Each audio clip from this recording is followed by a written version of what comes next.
Sir, please introduce yourself and spell your name. David Sims, S-I-M-S, How are you? Go ahead. retired sergeant from Tallahassee Police Department. How long were you with Tallahassee Police Department? 28 years. Okay. And were you employed with them back in 2014? Yes. Did you respond to a scene in response to a 911 call 2116 Trescott Drive on July 18th of 2014? Yes, I did. Is that location in Leon County? Yes, it is. All right. And do you know what time you were dispatched to the call? I was not dispatched. I was actually at the station working on paperwork, and I heard the call go out, so I just responded. Okay. And were you the first or? First on scene. You were first on scene. Yes. And did you make contact with Mr. Geiger, the neighbor? Yes, I did. And did Mr. Geiger indicate something going on in the garage next door to his residence? Yeah, he said his neighbor, he thinks it was his neighbor in there, and he heard a loud noise, and there was broken glass in his car. All right, I'm going to publish states 7, please. That's in, right?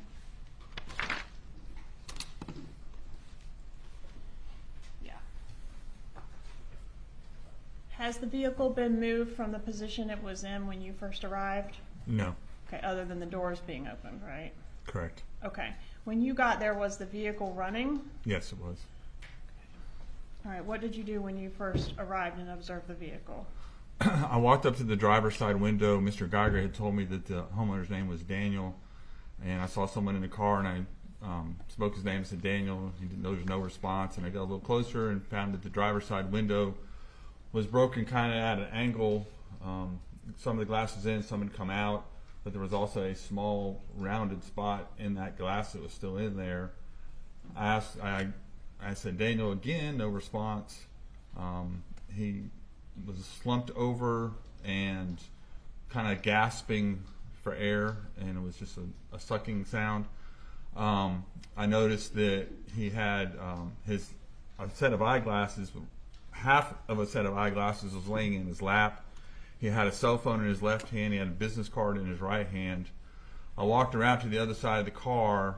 Well, first I reached in and unlocked the door, and I went around to the other side, and I opened the door and reached in and shut off the car, so the car wasn't still running. And then I noticed the other half of the eyeglasses laying on the floorboard of the car. Let me pause you there and approach and show you what I've marked as states 8 through 10.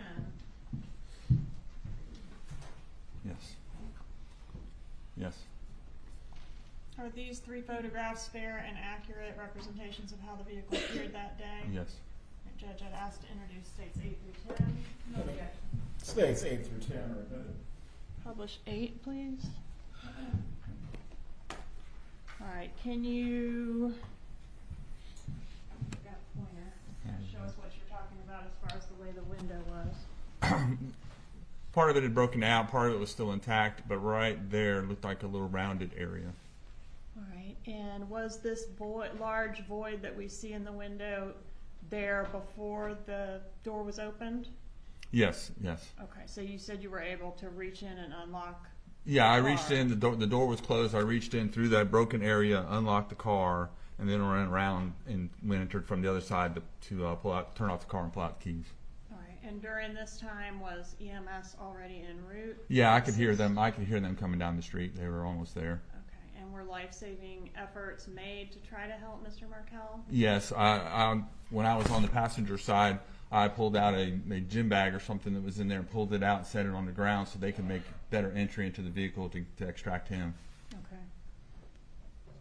And did he ever regain consciousness or say anything during the time you were Not there? in my presence. All right. Publish 9, please. Publish 10, please. All right. Do you see the half part of the eyeglasses there in that photograph? Yes. Could you indicate with your pointer? Yeah, we're right there. And is that where you observed them, or had they fallen out? They had fallen out. One was in his lap, and then one was on the floorboard on the driver's side. All right. And what about the cell phone that we see pictured to the left of the eyeglasses? That was in his left hand.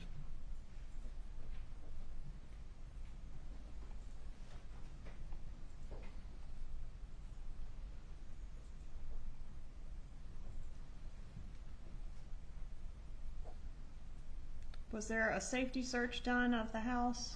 Yes, after EMS was removing him, then myself and a couple other officers, we took the keys that were in the car. The person door from the garage into the house was locked. We unlocked that, did a search of the house, found no one, nothing amiss. Any indication that this was a burglary, a robbery? No, Any obvious signs of a struggle? no. No further questions. Cross-examination for Mr. Sims. You may step down, Mr. Sims. This Yes. witness is released, Your Honor. Thank you. Please call your next witness. Joanne Maltese.